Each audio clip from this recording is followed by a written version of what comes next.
Welcome everyone to Kanga TV, the home of North Melbourne fans. We're here for another episode of the Agony and the Ecstasy, and there's going to be a bit of both of myself and Jessie today. For those who don't know, Jessie from True Footy and True Eagle as well. Jessie, hi, how are you? Very well, thank you, Barney. Yep, it's bright and early here in the UK. Well, it's early. It's not that bright. It doesn't really get that bright here, but I was gonna happy to be say. with you. Look, I'm sure there'll be a bit of brightness for the latter part of this episode for you at the very least. For those who don't know you, aren't familiar with True Footy, can you please introduce yourself to everyone watching? That would be a great start. Yeah, absolutely. So I'm Jesse from the True Footy YouTube channel, which is a general fan, a footy fan YouTube channel.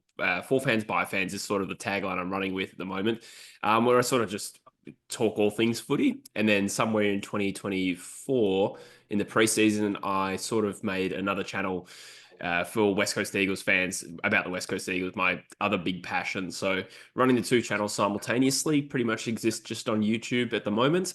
And it takes up a lot of my time, but it's good fun. So I'm here to talk to you today about the Eagles side of things as part of the agony and the ecstasy. There's definitely been not even recent history, but over the past, I would even say like go back, 8 to 10 seasons, and we've had quite a number of very close contests. I mean, that Nick Nat mark and goal in 2013 after the siren, that still lives rent free in my head, as I'm sure a lot of North fans' heads. And there was obviously the 2015 preliminary final over in Perth as well. The 2012 elimination final, we don't need to talk about that, is better lost and forgotten.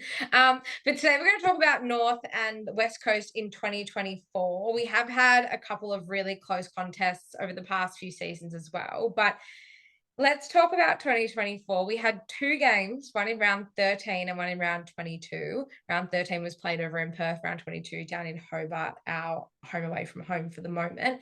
And two very weirdly similar yet different games, both with different results. North won the first one and West Coast taking out the second. So it was sort of an even slate at the end of the season. I think let's just talk for North in particular. I think West Coast has been a weird, like recent rival. I mean, obviously there's the Western, Derby, and you're not gonna, ignore that is clearly the biggest rivalry for West Coast. But in recent seasons, just given both teams sort of being at the bottom of the ladder, they're going through different rebuilding phases, albeit North has sort of been struggling for quite some time, whereas West Coast, coming off a flag in 2018. It's been a really interesting little rivalry that sort of come over the past, I don't know, I'd say maybe since 2021. I feel like that game over in Perth in 2021, the Monday night under lights, wet, cold day in July, that I think since then is probably the start of what's been a weird little rivalry. How have you sort of seen that play out over the past few seasons? Yeah, it's interesting as you were talking there, and you sort of made reference to like 10 years worth of games. I was thinking that. I was sort of only thought about the recent games for this video, and I was like, yeah, there has been a lot of weird games. That Yeah. 2015 prelim might be like the one Eagles final that we won where I can't revisit it because it was just such a frustrating game. Like North got like 5 goals in front or something at one point. So you're right, there is like a big back history there.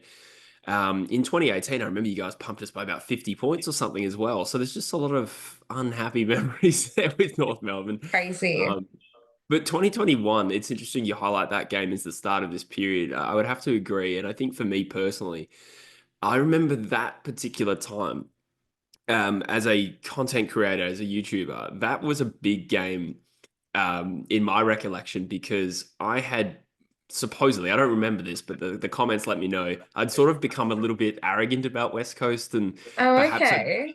I'd perhaps made a few jokes like chipping out North Melbourne about like their poor performance. And then West Coast got rolled in the wet in a thunderstorm. And I think it was a Monday night from It memory. was, yeah. And the backlash I received from that game was unlike any other. And it was probably deserved, to be Yeah, the fair. internet's not going to ever let you forget anything you do or say. In case Yeah, you didn't know that by absolutely. now, it's a good lesson to learn. Yes, yes. And for the first half of 21, West Coast were a decent team, and that was sort of part of our fall down. So it was almost like this karmic response where West Coast went from being what I thought was a decent team to now like having this weird parity with North Melbourne over the last 4 years. It's really humbled me. And yeah, when West Coast play North Melbourne, it feels like it's an opportunity for both clubs to like see where you're at. This is like a real good Yeah. opportunity to test how much we've improved since the last time we've played like evenly rated teams. And I don't know about you, but you might not share this because I think you've won 4 out of the last 6, but I'm almost always disappointed when these games happen. Like if you want to even include both 2023 games and even both 2024 games, we shared the results, but particularly in the second game, even the one we won, we saved our best football for about a quarter and a half. And for the rest of the game, we were getting well and truly beaten. And even the stats profile would indicate West Coast should have gotten absolutely pantsed. So they're weird games. I've developed a bit of like a affinity with North Melbourne, particularly their fans. It feels like we've been going through this together. Like I've absolutely been humbled since 2021. Oh. But I find myself kind of wanting both teams to succeed, but acknowledging that when we play each other, it's usually strange games. Well, I mean, lucky for you, you've got a premiership to reflect on, whereas I was, I think, 4, I think I was 5 when we won our last premiership. And for me, 2014 elimination final is basically the closest thing I have to a premiership at this point. Yeah. I do agree with you though, and I lived in Perth. We were just chatting off air before. I lived in Perth for a period of time, and I did travel back and forth for a few years before that. And I have never really had anything against West Coast, but a lot of people in Perth told me that if you don't go for West Coast, you hate West Coast. Like there's no in between. And I was just like, well, I don't go for West Coast, but I'm not opposed to them. Like I have no issue, you know. And I think it's kind of come more to light, as you said, in the past few seasons. It's like it's a game where it's a real test of where you're at, but I think it's also a game where I don't think either team ever thinks they should lose that game. Like I never go into a game against West Coast and think we're not going to win this. Like I think it is a game that I expect North, despite being at the bottom of the ladder and have won 3 games in 2024, 3 games in 2023, and 2 games in 2022. I never go into those games thinking we're going to I always go in thinking we're going to win these games. To be fair, that's been justified over the last few years. We have had the better of them. And the ones we've won, I can think of the 2 out of the last 6 were obviously the most recent in Tassie. Like I said, we just didn't look like we were going to win. And then we kicked 12 goals in a quarter and a half. And then even the one before that in 2023, we got several goals in front. And then I feel like Paul Curtis kicked like 4 goals in a quarter and we nearly lost that as well. So even the wins have not felt like wins for most of the game. But yeah, I totally share that. It's almost like, I don't know what the word I'm looking for is, like it's a game to just really see where you're at as a club. And I feel like more often than not, we've sort of stuttered and failed to get up for these games, but they've always ended up being close one way or another. Like I don't remember the last time there was a one-sided contest between these 2 teams. Maybe 2020 at the Gabba. I think them, and even then I think it was only 4 goals. Like I could be wrong. So yeah, they're frustrating games, but it's probably been like that for a while, other than that 2012 elimination final. Sorry for mentioning that. But okay. through the Laidley era, like the first North Melbourne that I was aware of was like Dean Laidley as coach, and then flowing into Brad Scott. North have always been this like plucky competitive side. And what I mean that is, it doesn't really matter the ladder position. They were always going to make a game of it. That was my impression of North Melbourne. Yeah. And some 10, 15 years later, it's still the case. They're very, very hard for the Eagles to beat, I reckon. It's well, they definitely were hard to beat in round 13. That was North's first win our first win, sorry, for 2024 season. It was our 1 win against West Coast for the season. So I think that's probably the best place for us to start. It goes over the head of Curtis, who knocks it out of the hands there of Cole. Ford fumbling, trying to find it, lost his footing, back onto it. Cole tackled well. Zurha had him. Eagles under the pump. Jones to ground. North Melbourne, they've got numbers. Curtis hasn't had a big day, but in the biggest of moments, he produces the goods. They were wondering where their first win was coming. Well, here it is. The Kangaroos break through for the sweetest of victories, upsetting the Eagles in the West by 9 points. We came into this game off the back of a bye, and we didn't win a game in the first half of the season. And there was just something different from the second that game started. It felt like there was something different for North. And I think we really had something to prove. And there were definitely a couple of winnable games in the moment when we were in game in the first half of the season, but we didn't really get within like 5 or 6 goals of any team at any point by the end of the game. And I think coming in fresh off the bye, what are we going to see? As you know, and as we've just spoken about, North definitely are on a level playing field somewhat with West Coast. Harley Reed wasn't playing either. He was suspended. And we've just come in straight off the bye. And for us, while it was a very uneventful first quarter, and I think there was 1 goal kicked. Ironically, it was Jack Darling that kicked the only goal of the first quarter. It was just something a little bit different. It felt like it was very tense. It felt like both teams were really level. It felt quite physical as well. And it really felt like North had a point to prove. And coming into this game, I think eyes were on everyone, and it was who's going to step up, and for North in particular, and are we going to be able to get the win? And it was a seesawing affair for most of the game. And then the last quarter, and this is something that I've noticed, and we'll probably jump in between both of the games because they're quite similar but different in their own way. North were in front up until 3/4 time, and then West Coast came out firing at the start of the final, and they ended up hitting the front. And when West Coast hit the front, that's when North turned it on, and they didn't hit the front again, and North ended up winning the game. Jai Simpkin kicked a goal after a controversial holding the ball free kick, and Paul Curtis kicked the sealer with 90 seconds to go. There's something about, and I don't know if it's a shin boner thing, because that is quite, shin boner really is a backs against the wall, underdog kind of mentality. And I don't know if that is something that is so ingrained in us more than we're aware of, rather than an identity crisis. Is it the other way around? Because when we were challenged and when West Coast hit the front in the last quarter, that's all of a sudden when we hit a second gear. Whereas in the second game down in Tassie, we were comfortable in the front, and we were 17 points up with like 2 minutes to go, and then we just let the game slip. So I don't know what it is about North, and I don't know if it's a mental thing. They just prefer to be the underdog, and they just want to push themselves when they're in a position where they feel like they've got no choice, but it's fight or flight. But that's probably the biggest thing I took out of this game as a whole, is that it wasn't until we were down in the last quarter when West Coast hit the front, we're like, okay, we better start moving here, otherwise this game's going to slip. Yeah, you could almost make the case that West Coast hit the front with too long to go. Like in Tassie, we did it with 20 seconds to go, so there was no time for us to then also mess up. Yeah, but yeah, interesting flow for both of those games, and like I said, there was big comebacks in both the 23 games. Obviously, we're talking about this year. Yeah, that first game is so weird. The one in Optus, just because in terms of analyzing it, because West Coast, I think, had a lot more inside 50s, but North Melbourne like smashed West Coast in every other stat.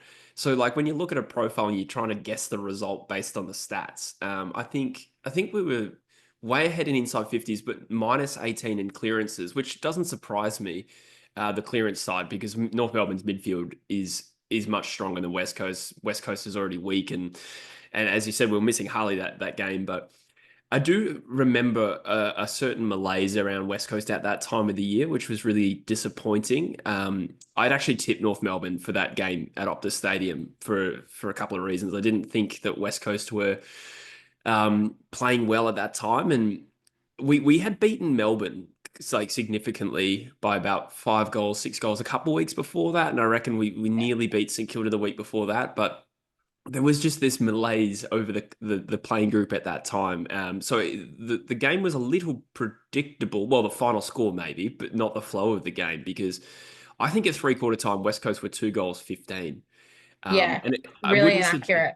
Yeah, and I don't know if I'd suggest that West Coast like should have been in front or closer or anything like that. It was North Melbourne were the better team, but we'd kicked 2 goals, 15. It was so strange. And then for us, as we did in both games, there was some sort of 3/4 time or third quarter revival where we got our act together. And I think Elliot Yeo, probably from memory now, played a big role in that. We're a little bit over-reliant on some of our best players this year, no doubt. And North's midfield was absolutely pantsing us. And I managed to get back into the contest, and yeah, it was a tough game to lose. I almost had wished at the time, we'd never hit the front, or we never got so far behind, and we just stayed a couple of goals behind. I would have accepted that we'd lost. I think it's always the drama of it, and the holding the ball decision, which in hindsight, like, it's a tough one to assess that decision on Yo. For anyone watching who doesn't remember, Yo sort of drags the ball in and stands up, but he sort of does it in one motion, and he gets tackled and holding the ball. And it's probably one that is actually holding the ball under the rules, but I probably would like to see the rule not be so harsh on the player who's clearly just trying to get up. Like, it was just, it is what it is. And at the end of the day, the better team won. I think North Melbourne absolutely deserved to win that game. And I think they probably deserve to win the second one as well. But as it would happen, we split the model. The reaction, sorry, I know we'll probably talk about the second game in isolation, but when we won the second game, all I could do was laugh. There was just this nervous reaction where I was like, I don't know what just happened. There's no analysis here. But yeah, the first one was rough. No, there's literally nothing you can say. It was that second game, it's weird, right? And I don't know if, again, it's coming back to this whole, when we seem to be behind, that's kind of when we kick ourselves into gear. When Paul Curtis kicked that goal with 90 seconds to go at Optus Stadium, I knew we'd won that game. I mean, you kind of, your heart sits in your chest, obviously, but in your throat, and it's sort of like, it's so tense. And, as well as I know, it's really hard to trust. I find it very hard to trust North until the final siren. And the round 22 game is exactly why it's so hard to trust us. But for seasons before that, we've let so many slip on the, in red time in final siren. So for me, though, it was weird that I kind of knew that we'd probably won the game, and it was probably could get excited when Paul Curtis kicked that goal, as opposed to round 22. For some reason, with 2 minutes to go, I'm sitting there thinking, oh my God, like, anything could really happen here. Like, I don't know. And I think because West Coast had come back with such a vengeance from the 7-minute mark of the third quarter, they were just absolutely firing. Like, they kicked like 6 or 7 goals in that 7-minute patch of the third quarter. It was wild. It was an Oscar Allen masterclass. He was just unbelievable that day. It was quite remarkable. But for us in that first game, that was a Jai Simpkin special. Like, that was a Jai Simpkin legacy game. It was probably the best game of football I've ever seen him play. He was unbelievable. Nikolaki as well as the other one. So Nikolaki had a pretty quiet first half of the season. He came out and he kicked 5 goals, I think, and he very much was like the spearhead up forward. Paul Curtis chipped in with a few goals, obviously with a winning goal as well. But it kind of seemed like everyone was really standing up, and I think that's definitely been an issue that North's had over the past few seasons, is our sort of bottom 6 to 8 players are so far from the best players. And then even the best players, like someone like Nick Larkey, who kicked 70-odd goals last season, has been so up and down, and even our best players lack consistency, bar like LDU, Sheasel, and Tristan Sherry. And that was kind of shown in our best and fairest when they were so far ahead the 3 best players of the season. So I think in this game, everyone kind of, in that first game for North, everyone sort of chipped in. Everyone sort of fought out to the very last minute. And I think what was so symbolic of that was arguably the best passage of play North had all season was Liam Ryan had taken the clearance out in the middle of the ground, and there is Tristan Sherry like just laboring down the ground behind him. He ended up catching up to him and tackling him and affected the kick. And it's one of the most remarkable things I've seen all season. But I think that's probably symbolic of where we were at in this game, is that everyone was chipping in and everyone was just fighting tooth and nail to get that first win. And as fans, we felt it. I think I celebrated that for a week after. Like, I was on cloud 100,000 after that game. I thought it was just the best thing that ever happened to me. That's it. As you should. I think when you're one of the teams that occupy the bottom couple of spots on the ladder, you got to cherish these wins. They do mean a little bit more every time. Like, I've definitely had some really happy memories in some of the worst seasons in West Coast memories. It's all relative, right?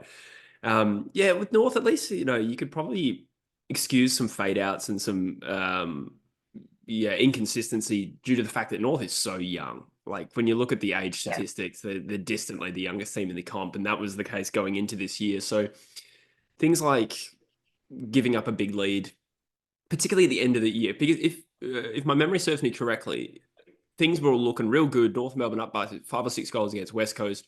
West Coast come back and win. Was that then followed by 2 beltings in the last 2 rounds to the Bulldogs? Yeah, So it was so almost that like just killed us. That was exactly. it. That killed us. The last 2 games we lost by like over 200 points combined. It was wild. Which could be you tell me, but are they the worst 2 performances maybe in terms of margin over the last few years? I feel like North don't get belted like West Coast. Yeah, we haven't been belted like that for quite some time. Yeah, so I'd probably be able like excuse that a little bit to a young team that's played. North had a 10 to 12 week. I don't remember specifics, but let's call it an 8 to 10 week patch this year of like pretty consistent week to week football. Yeah. There was close losses, like 3-goal losses against the Bulldogs and Carlton, I want to say, and Melbourne nearly came back and won. There was a win or 2 in there as well. Or 3 might have all come in that same period. So it was almost just like at the end of that period, there was just like perhaps this adrenaline dump. It just happened to happen, 2.5 quarters into a game. And and then the season ends as it does. But I don't think I'd probably read too much into that in terms of forecasting North next year. I think in theory, they will be older and more experienced. And I think they took a big step this year. And I don't know if West Coast did, but we'll see. Oh, I think it's interesting. I'd be interested to see the additions. I think we've gone after very, very different things. Obviously, we've brought in Jack Darling from West Coast. He's someone that maybe past his prime in terms of scoring, but in terms of pressure and in terms of, being a second target up forward, a very reliable target up forward, I definitely think there's merit there. There's definitely other players in there. Obviously, Parker, Daniel, they'll add something too. One player that we did miss out on was Harley Reed by winning that game against the Gold Coast Suns in Tassie last season. He played in the second game, ironically, in Hobart. Took a great hanger on the wing, which was spoken about for days after. How do you think his impact changed the game in the second encounter? Because I think undoubtedly incredible talent. He's an incredible player, and he will definitely, I don't see, and maybe I look at West Coast different, but I don't see him leaving West Coast. I know it's he's played 1 season. Players don't really leave West Coast that often. It's not, and I think West Coast is far and beyond the biggest club in the competition off the field. I think a lot of people don't know about that because they're all on the other side of the country, but their resources are phenomenal. The money in the bank is crazy. There's a 20-year wait list to get a membership. They're selling out every single week, even when they're, near the bottom of the ladder. It's hard for me to see him leave that environment unless he just doesn't like the attention or he's so desperate to come back home. He doesn't strike me as that kind of guy.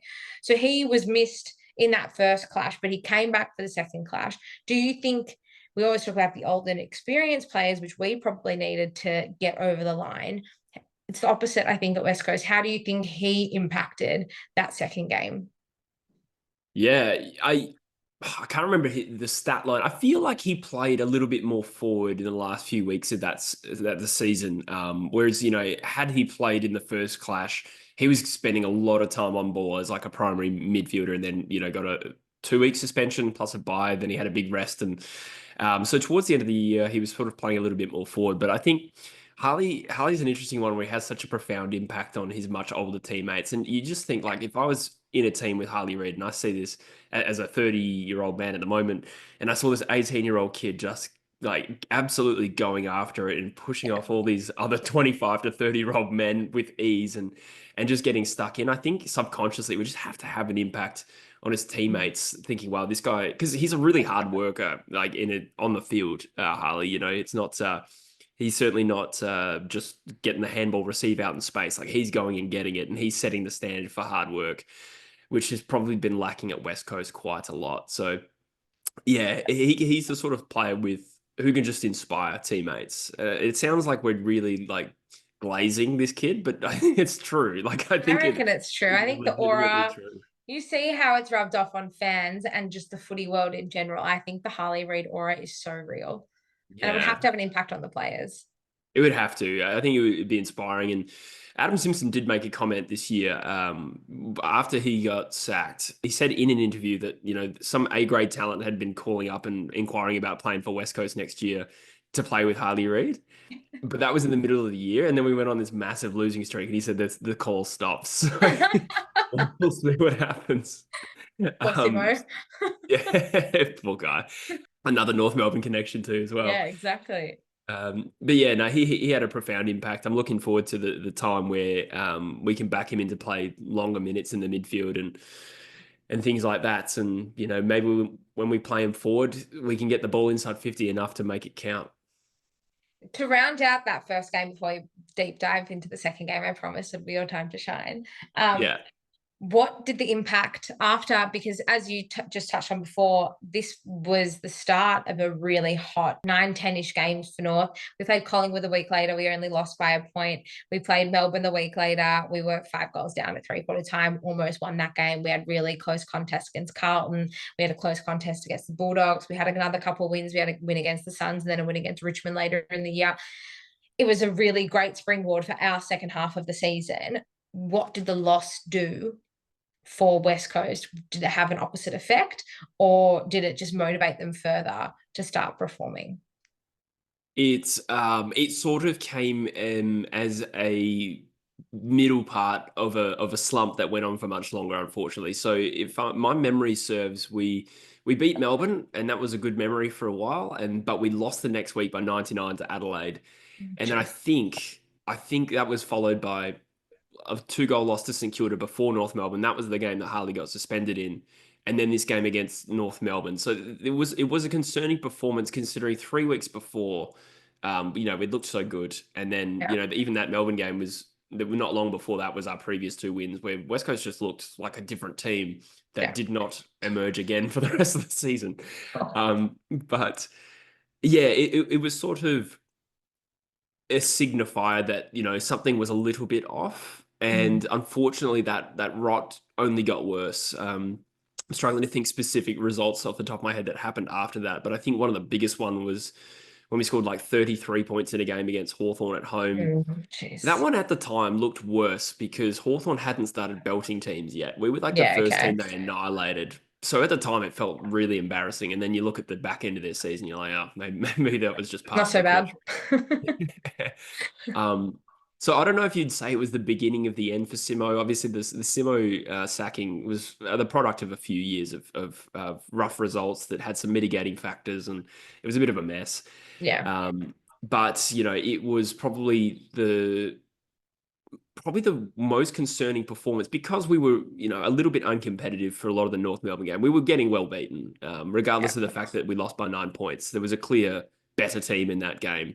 And I think that was the consensus among fans. And you can excuse it with a young team, but unfortunately, the result for West Coast was that, the results stayed the same or got worse after that. And we looked like a far cry from the team in the first 6 to 9 games. Yeah. Obviously, it culminated with Simo getting sacked. I reckon we lost 10 games in a row, ballpark. Maybe it was less. I don't remember, but I do remember it was a long page of the front page of the Western Australian was able to tell you that one. Yeah, that's right. I did love Simo. It's always sad I don't know if it's always sad to part ways with a coach. It doesn't really happen that much at West Coast. But I really wanted him to complete the comeback story. I really wanted him to defy the odds. Even if I took my analytical fan hat off and just wanted the comeback story, I wanted Simo to be there when we became good again. And unfortunately, it didn't work out, but hopefully onto bigger and better things. So Simo moved on. Who was your caretaker coach the second half? Garrett Schofield. So you had Schofield in, a new set of eyes. West Coast had won the week before that round. They won in round 21, didn't they? As well. Yes, we beat the Gold Coast Suns. Yeah, so you beat the Suns coming into this game.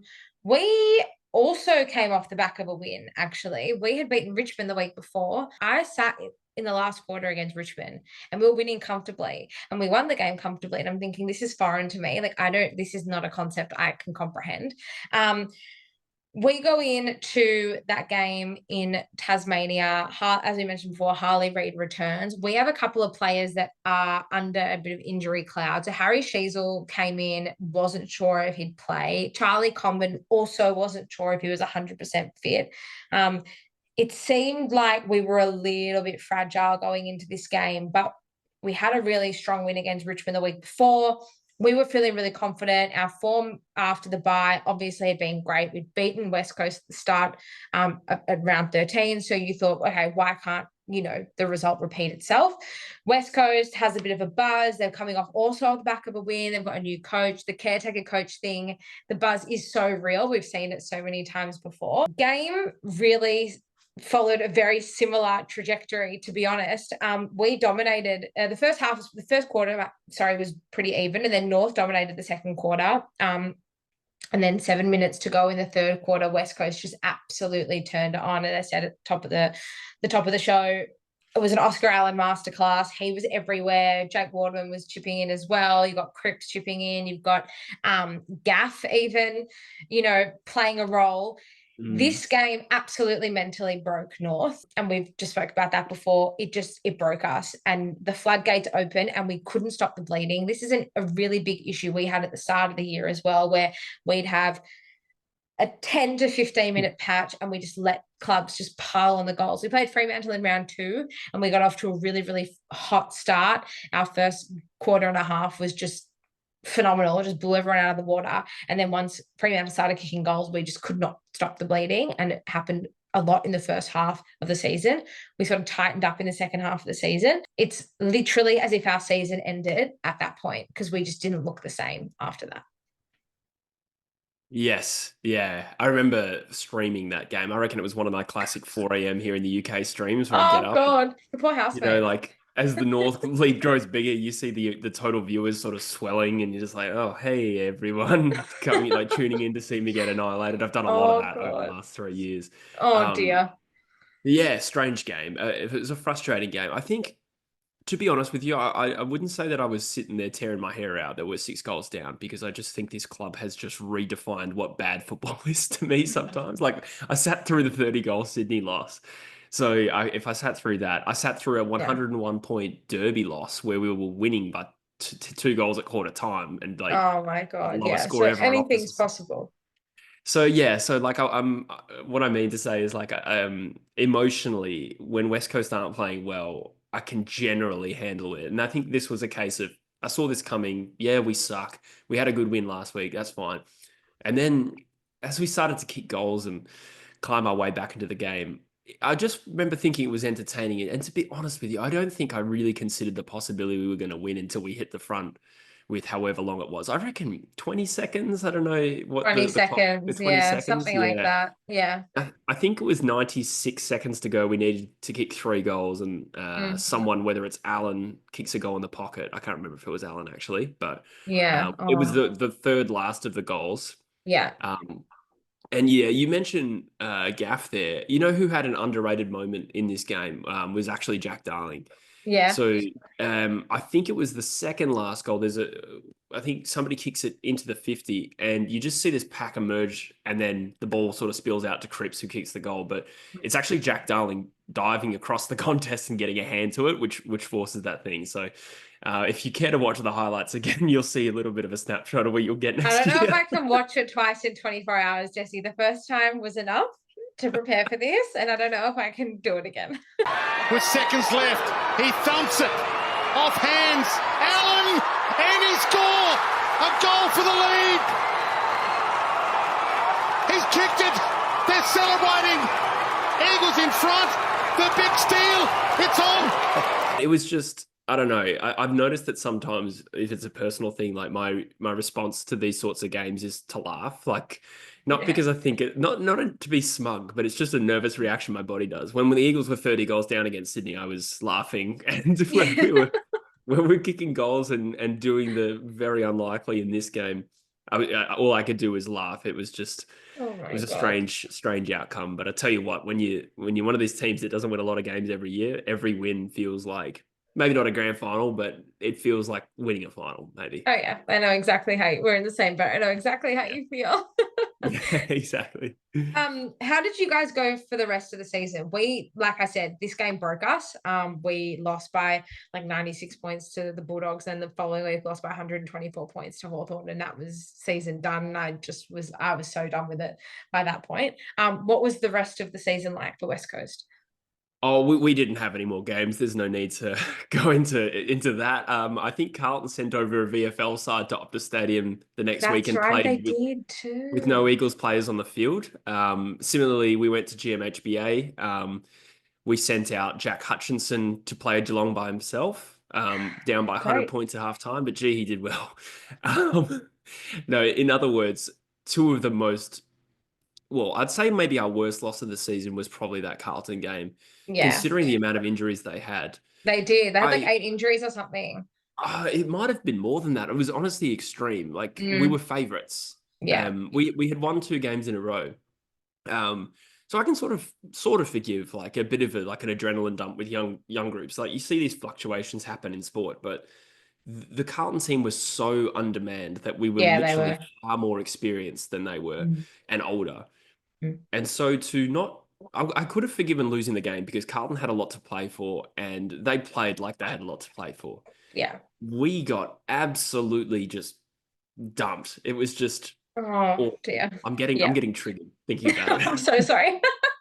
Yeah, that's all right. So just to get back to the question, worst loss of the season the following week. Then we played Geelong and we were down by 100 points at halftime. So I think probably a similar outcome between both our teams here, where after that last game, that was almost like the grand final, if you want to call it that, or just the last game you lift yourself for, and then the last 2 weeks you just don't show up, and that's certainly how our season ended as well. Yeah, that's, as you were saying that, I'm like, it's kind of our grand final. You guys have walked away with this insane win. We are broken and we just mentally need to regroup. I know from I was really, I was so upset at the end of this game. I didn't know what to think, didn't know what to say, like nothing.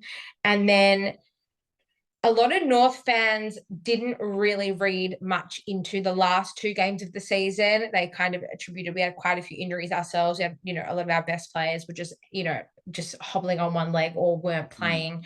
And I think it's fair to say that Hawthorn and the Western Bulldogs are probably 2 of the informed teams going into the finals. Definitely Hawthorn. I think most people thought both teams would make it past the first week of the finals, but it was elimination final, so they couldn't. We played the Bulldogs a week later. It was our last game in Melbourne for the season. It was the last game in front of a home crowd in Melbourne, and we just we barely showed up. And from a fan's perspective, I thought that was really disappointing. I was pretty angry, but listening to the commentary and reading stuff after that game and then after the Hawthorn game, a lot of people from a North perspective didn't seem like they were too fussed about it.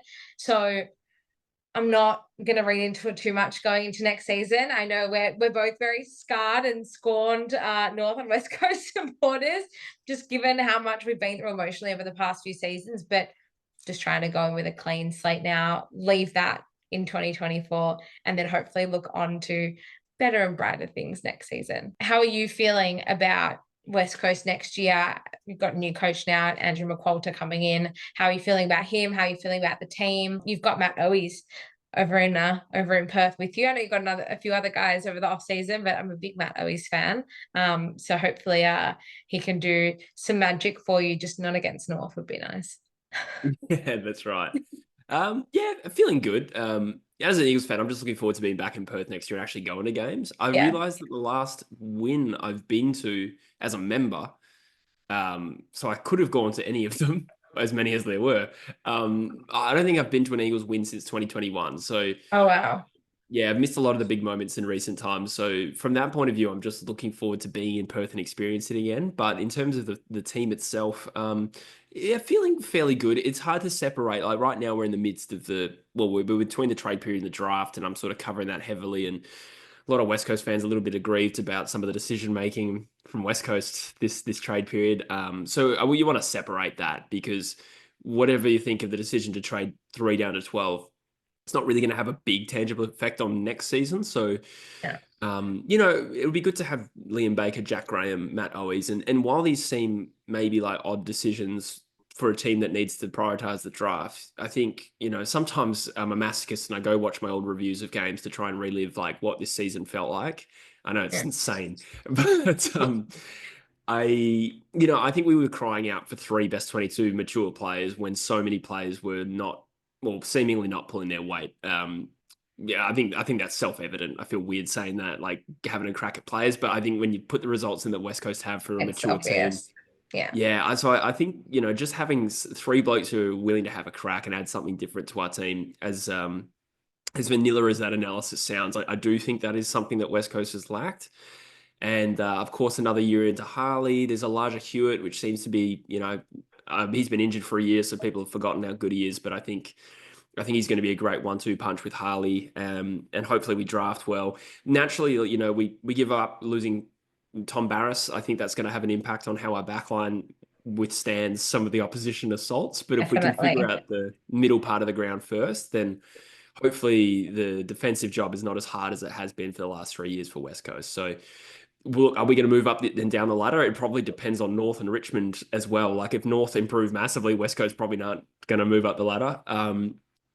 So we'll see. I am optimistic. There's been years where West Coast, this is the second rebuild I've sort of sat through, and 2010, you could not have told me or anyone that we were going to play finals that year, and we ended up making a prelim. I don't think that's going to happen again, but the point is that sometimes you just don't see it coming. So I'm always going to be a bit of an optimist there, but we'll see. And one more quick one before I let you go. I'm sure you've heard the news over the last week and a half that North is looking to sell and has basically confirmed that we've sold 2 home games to WA. It's going to be back-to-back, one against West Coast and one against Fremantle, one at Optus Stadium, one in Bunbury, which is your hometown. How are you feeling about that from a West Coast perspective? It probably means maybe a fraction less travel throughout the year, albeit maybe it's just one game, but it would be in a nice little block over, rather than in and out each week. And then just from a Perth perspective and a WA perspective, how are you feeling about that one? Sorry, is it just next year, or is there an ongoing partnership here? So it starts next year. Yeah. And it's 2 games over 3 seasons, so 2, 2, and 2. Oh, okay. Yeah. Okay, cool. So that is relevant because in terms of like the short term, it's good to reduce the travel. Like that's always good, particularly for a young group. Like that is going to be a priority for us. And players in WA tend not to have the same length of career. There's a few that have bucked the trend because of like the travel burden, over time, but. Yeah, any reduction in travel is a big win for us. Getting down to Hands Oval in Bunbury, where I've played footy before, like to see an AFL game is going to be absolutely nuts. Like the idea that Harley Reed is going to be playing at Hands Oval and probably going to Fitzgerald's, the nightclub afterwards, like it's just absurd. So I like it for that. I suppose that it's also good in the sense that we don't have to play a true away game. Like if we don't play in Tassie for a couple of years, like that has not been a happy hunting ground, despite what we've talked about in this video. Tasmania, I think the previous time we beat you there was 2012, I'm going to guess. Probably a while ago, yeah. Yeah, and I think Dean Cox had like a world-class game that day. So yeah, this is a big win for West Coast in a sense, but we're probably not going to be competing for finals, certainly not next year, I wouldn't have thought. So the big benefit to us, pushing up the ladder is probably minimal. How do you feel about it as a North fan? Yeah. Look, conflicted, I think. In the immediate term, it's fine. Our record over in Perth is actually quite good at the moment. We beat Fremantle over there last year as well. And we've obviously beaten West Coast there a few times in the past few seasons.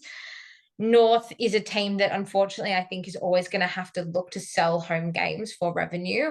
We were the first side in the competition to pull out of getting any money from the pokies.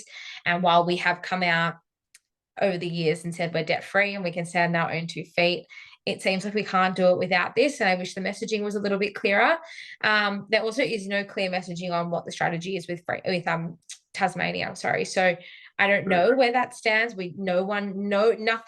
Nothing has been said about any of this from the club either. It was reported on in the Western Australian, I should say, about this deal with the Western Australian government, but nothing's actually been confirmed from the club, North and West Coast, North and Fremantle. So we're just going on what's been reported at the moment. Don't know where it stands officially. Don't know where we stand with Tasmania. There's rumours we're pulling out of Tassie altogether. So if it means just selling 2 games to WA and then bringing the other 2 back to Melbourne, that's a great, if we have to sell games, then this is a great outcome for us. Also, our biggest supporter base outside of Victoria is actually WA. We used to sell games there a long, long time ago. Mm-hmm. There's a really big, and even in the games I've been to as a North fan over in Perth, we always have a great turnout. So as long as there's no relocation rumours, as long as it means we can get a clean pull out of Tasmania, I don't see the issue with it, especially in the short term. But if there was a way for us to long term be able to bring those games back to Melbourne, I think that's probably what I would like ultimately. Yeah, I think you hit the nail on the head there. I was curious your perspective because I think Kane Corns was talking about this, and I do like Kane, but I will quote a lot of his arguments that I disagree with because it's easy. But I think he was saying like, is this the right move for a team that's wants to push up for finals and maximize the amount of wins they're having? So from that point of view, yeah, kind of. But as you say, that like the record in WA is not bad, and especially if these games are at somewhere like Hands Oval in Bunbury. I mean, it's a neutral venue anyway, so sure there'll be probably a few more Eagles or Dockers fans at those games, but I don't think that is a huge loss in the scheme of things. And like you said, as long as there's a transition to getting games back in Melbourne, and respectfully, I don't think North Melbourne's going to be a premiership contender next year, so I think they've got a little bit of time while they sort of navigate up. So I can see you smiling there. You obviously disagree. Crazy things have happened. You said it yourself.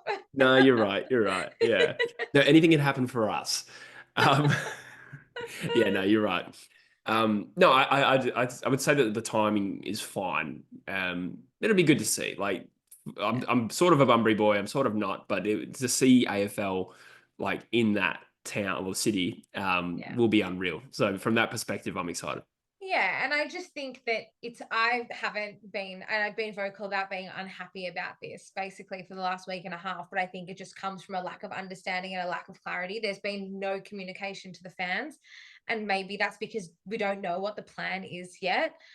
So from that perspective, I would just like to know what's going on. We play like 11 games in Melbourne. We're a Melbourne-based club, and I think if North is trying to grow, we need to look to grow in our own backyard. I think that's the other thing. We play 1 game of the MCG a year.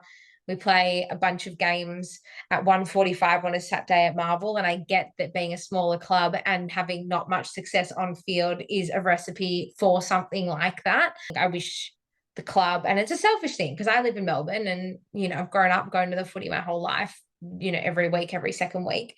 I'd love us just to long-term still bring everything back to Melbourne and to find a way to really grow our supporter base here as we sort of look for that 5th premiership. But for now, if this is the plan, then great. I'm looking forward to seeing officially what it looks like. Jesse, I'm going to put you out of your misery. We're not going to talk about West Coast losing anymore, as much as it's been great for me. Please let everyone know where they can find you if they want to follow along both True Footy and True Eagle. Yeah, thanks for that, Marnie. Yeah, so literally just True Footy and True Eagle on YouTube. I have given up plugging my TikTok or Instagram because I am just so YouTube centric and I don't have time for it. I'm getting older and I'm set in my ways now, and I hate every other platform. So if you want to see where the huge majority of my stuff is, True Footy on YouTube and True Eagle for Eagles fans, but anyone can join. We will definitely be there to revisit any North wins that happen throughout next season. Thank you so much, Jesse, for your time. And I'm sure we'll see you again very, very soon to chat all things North and West Coast. Thank you so much. Looking forward to it.